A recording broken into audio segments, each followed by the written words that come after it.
ಸದ್ಯ ಬಿಜೆಪಿ ಪಕ್ಷದಲ್ಲಿ 7 ಶಾಸಕರು ಅಡ್ಡ ಮತದಾನ ಮಾಡಿರುವಂತದ್ದು ಬಹಳ ದೊಡ್ಡ ಚರ್ಚೆಗೆ ಕಾರಣವಾಗಿರುವಂತದ್ದು. ಹಾಗಾಗಿ ಈ ಹಿನ್ನೆಲೆಯಲ್ಲಿ ಹೈಕಮಾಂಡ್ ಬಿಜೆಪಿ ರಾಜ್ಯಾಧ್ಯಕ್ಷ ಬಿ.ವೈ. ವಿಜಯೇಂದ್ರ ಅವರಿಗೆ ನಿನ್ನೆ ಬುಲಾವ್ ಕೊಟ್ಟಿತ್ತು. ಈ ನಿಟ್ಟಿನಲ್ಲಿ ದೆಹಲಿ ಕೂಡ ಆಲ್ರೆಡಿ ಹೋಗಿದ್ದಾರೆ. ಹಾಗಾದ್ರೆ ಸದ್ಯ ಆ 7 ಶಾಸಕರು ಯಾರು ಹಾಗಿದ್ರೆ?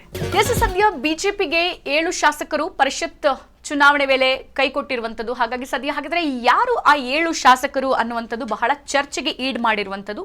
ಬಿಜೆಪಿಯ ಒಟ್ಟು ಮತಗಳ ಸಂಖ್ಯೆ ಇದ್ದದ್ದು 64. ಅದರಲ್ಲಿ ಜನಾರ್ದನ್ ರೆಡ್ಡಿ ಹಾಗೆ ಪಕ್ಷದ ಉಚ್ಚಾಟಿತ ಬಸವನಗೌಡ ಪಾಟೀಲ್ ಯತ್ನಾಳು ಸೇರಿ 64 ಮತಗಳು ಇದ್ದದ್ದು. ಆದರೆ ಬಿದ್ದ ಮತಗಳು ಮಾತ್ರ 57. ಹಾಗಾದ್ರೆ 7 ಮತಗಳು ಈಗ ಅಡ್ಡ ಮತದಾನ ಆಗಿರುವಂತದ್ದು. ಸದ್ಯ ಈಗ ಧರ್ಮಸ್ಥಳದಲ್ಲಿ ಪ್ರಮಾಣ ಮಾಡಿಸೋಕೆ ಬಿ.ವೈ. ವಿಜಯೇಂದ್ರ ನಿರ್ಧಾರವನ್ನ ಮಾಡಿದ್ದಾರೆ.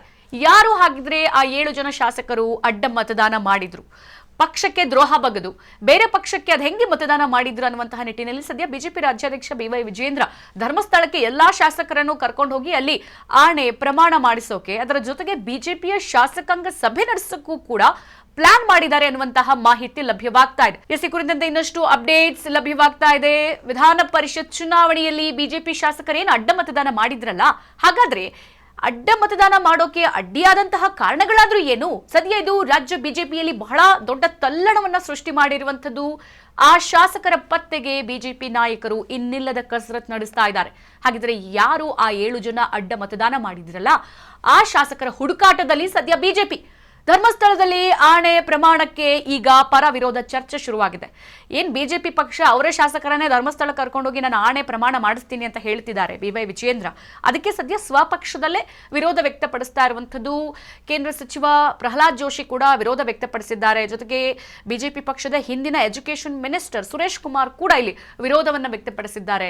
ಇದು ಸರಿಯಲ್ಲ, ಸಮಂಜಸವಲ್ಲ. ರಾಜಕೀಯ ಅಂತ ಅಂದ್ರೆ ಇವೆಲ್ಲ ಸಾಮಾನ್ಯ. ಆದ್ರೆ ಶಾಸಕರನ್ನ ಹಿಡಿದಿಟ್ಕೊಳ್ಳುವಲ್ಲಿ ಪಕ್ಷನೇ ವಿಫಲವಾದ್ರೆ ಆಮೇಲೆ ಅವರನ್ನು ಕರ್ಕೊಂಡೋಗಿ ನಾನು ಆಣೆ ಪ್ರಮಾಣ ಮಾಡಿಸ್ತೀನಿ ಅನ್ನೋದು ಎಷ್ಟು ಸರಿ? ಹಾಗಾಗಿ ಸದ್ಯಕ್ಕೆ ಧರ್ಮಸ್ಥಳದಲ್ಲಿ ಆಣೆ ಪ್ರಮಾಣಕ್ಕೆ ಪರ ವಿರೋಧ ಚರ್ಚೆ ಶುರುವಾಗಿದೆ. ಧರ್ಮಸ್ಥಳ ರಾಜಕೀಯಕ್ಕೆ ಎಳಿಬೇಡಿ ಅಂತ ಹೇಳಿಬಿಟ್ಟು ಸುರೇಶ್ ಕುಮಾರ್ ಕೂಡ ಇಲ್ಲಿ ಕಿವಿ ಮಾತನ್ನ ಹೇಳಿದ್ದಾರೆ. ಹಾಗೆ ಇವತ್ತು ದೆಹಲಿಗೆ ಬಿ.ವೈ. ವಿಜಯೇಂದ್ರ, ಆರ್ ಅಶೋಕ್ ಇಬ್ರು ಕೂಡ ಹೋಗಿದ್ದಾರೆ. ನಿನ್ನೆ ಬಿ.ವೈ. ವಿಜಯೇಂದ್ರ ಹಾಗೆ ಆರ್ ಅಶೋಕ್ ಇಬ್ರಿಗೂ ಕೂಡ ಹೈಕಮಾಂಡ್ ಬುಲಾವನ್ನ ಕೊಟ್ಟಿತ್ತು. ಈ ನಿಟ್ಟಿನಲ್ಲಿ ಹೋಗಿದ್ದಾರೆ.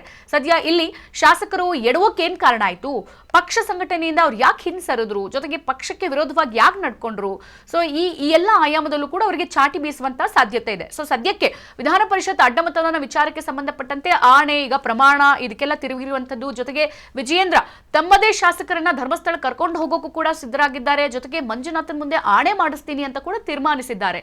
ಜೊತೆಗೆ ಬಿಜೆಪಿ ಪಕ್ಷದ ಸಭೆಯನ್ನು ಕೂಡ ನಾನು ಅಲ್ಲೇ ಮಾಡ್ತೀನಿ. ಯಾಕೆ ಸಭೆ ಮಾಡ್ತಾರೆ ಅಂತ ಅಂದ್ರೆ ನೋಡಿ, ಪಕ್ಷಕ್ಕೆ ಪ್ರತಿಷ್ಠೆಯಾಗಿರುವಂಥದ್ದು ಶಾಸಕರ ಮತದಾನ. ಸೊ ಈಗೇನ 7 ಮತ ಕಳ್ಕೊಂಡ್ರು. 2028ಕ್ಕೆ ಬರುವಂತಹ ಎಲೆಕ್ಷನ್ ಬಹಳ ದೊಡ್ಡ ಎಲೆಕ್ಷನ್, ಅದು ಕೂಡ ಪ್ರತಿಷ್ಠೆಯ ಎಲೆಕ್ಷನ್.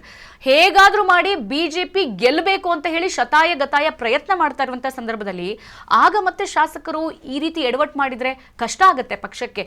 ಹಾಗಾಗಿ ಪಕ್ಷದ ನಮ್ಮ ಮೀಟಿಂಗ್ ಅನ್ನೇ ಅಲ್ಲಿ ಮಾಡಿಬಿಡೋಣ ಅನ್ನುವಂಥದ್ದನ್ನ ಡಿಸೈಡ್ ಮಾಡ್ಕೊಂಡಿದ್ದಾರೆ. ಜೊತೆಗೆ ಇಲ್ಲಿ ಮಿತ್ರ ಪಕ್ಷಗಳಾದ ಜೆಡಿಎಸ್ ಹಾಗೆ ಬಿಜೆಪಿ ಶಾಸಕರು ಕೂಡ ಇಲ್ಲಿ ವಿಧಾನ ಪರಿಷತ್ ಚುನಾವಣೆಯಲ್ಲಿ ಅಡ್ಡ ಮತದಾನ ಮಾಡಿ ಜಗಜ್ಜಾಹೀರಾಗಿರೋದು. ಎರಡೂ ಪಕ್ಷಗಳಿಂದಲೂ ಕೂಡ ಬರೋಬ್ಬರಿ 11 ಮತ. ನೋಡಿ, ಇಲ್ಲಿ ಬಿಜೆಪಿಯಿಂದ 7 ಮತ ಹೋದ್ರೆ ಇಲ್ಲಿ ಮತ್ತೊಂದು ಕಡೆಗೆ ಜೆಡಿಎಸ್ ಇಂದ ಇಲ್ಲಿ 4 ಮತಗಳು ಓಟ್ ಆಗಿರುವಂತದ್ದು. ಸೊ ಹಾಗಾಗಿ ಈ ಎಲ್ಲಾ ಪಕ್ಷಗಳ ಆಯಾಮದಲ್ಲೂ ಕೂಡ ಸದ್ಯ ಇದು ಭಾರಿ ಸಂಚಲನಕ್ಕೆ ಕಾರಣವಾಗಿದೆ. ಅದರಲ್ಲೂ ಕೂಡ ಮುಖ್ಯವಾಗಿ ಈ ಅಡ್ಡ ಮತದಾನವನ್ನ ಬಿಜೆಪಿ ಬಹಳ ಗಂಭೀರವಾಗಿ ತೆಗೆದುಕೊಂಡಿದೆ. ಯಾಕಂತಂದ್ರೆ ಮುಂದಿನ 2028ಕ್ಕೆ ಅವರು ಸ್ವತಂತ್ರವಾಗಿ ಸ್ಪರ್ಧೆ ಮಾಡಬೇಕು ಅನ್ನುವಂಥದ್ದು ಅವರ ನಿಟ್ಟಿನಲ್ಲಿ. ಮೈತ್ರಿಗೆ ಯಾಕೋ ಅವರು ಸ್ಪಂದನೆ ಮಾಡೋ ಹಾಗೆ ಕಾಣ್ತಾ ಇಲ್ಲ.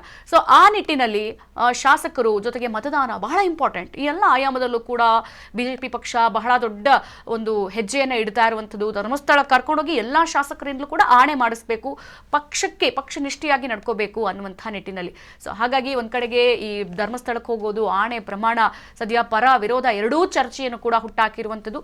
ಮಂಜುನಾಥ ವಾಣಿ ಅನ್ನೋ ಪ್ರಮಾಣ ಮಾಡೋಕೆ ತೀರ್ಮಾನಿಸಿದ್ದಾರಂತೆ. ಗೊತ್ತಿಲ್ಲ ಎಷ್ಟು ಶಾಸಕರು ಪ್ರಮಾಣ ಮಾಡ್ತಾರೆ, ಎಷ್ಟು ಶಾಸಕರು ಇದರಿಂದ ಹಿಂದೆ ಹೋಗ್ತಾರೆ ಅಂತ ಹೇಳಿ. ಹಾಗಾಗಿ ಕೆಲವೊಂದಷ್ಟು ರಾಜಕೀಯ ನಾಯಕರು ವಿಜಯೇಂದ್ರ ಅವರಿಗೆ ದಯವಿಟ್ಟು ಈ ಒಂದು ತೀರ್ಮಾನ ಏನ್ ತಗೊಂಡಿದ್ದೀರಿ, ಧರ್ಮಸ್ಥಳಕ್ಕೆ ಹೋಗೋದನ್ನ ಕೈ ಬಿಡಿ ಅನ್ನುವಂತಹ ಒಂದು ಮನವಿಯನ್ನ ಕೂಡ ಮಾಡ್ಕೊಂಡಿದ್ದಾರೆ. ಸದ್ಯ ಆಣೆ ಪ್ರಮಾಣ ಎಲ್ಲಿಗೆ ಹೋಗಿ ನಿಲ್ಲುತ್ತೆ, ಎಲ್ಲಿಗೆ ಮುಂದುವರಿಯುತ್ತೆ ಅನ್ನೋದ ಕಾದ್ ನೋಡಬೇಕು. ಇನ್ನು ಮತ್ತೊಂದು ಕಡೆಗೆ ಬಿಜೆಪಿಯಲ್ಲಿ ನಾಯಕತ್ವದ ಬದಲಾವಣೆ ಮಾತು ಕೂಡ ಕೇಳಿ ಬರ್ತಾ ಇದೆ.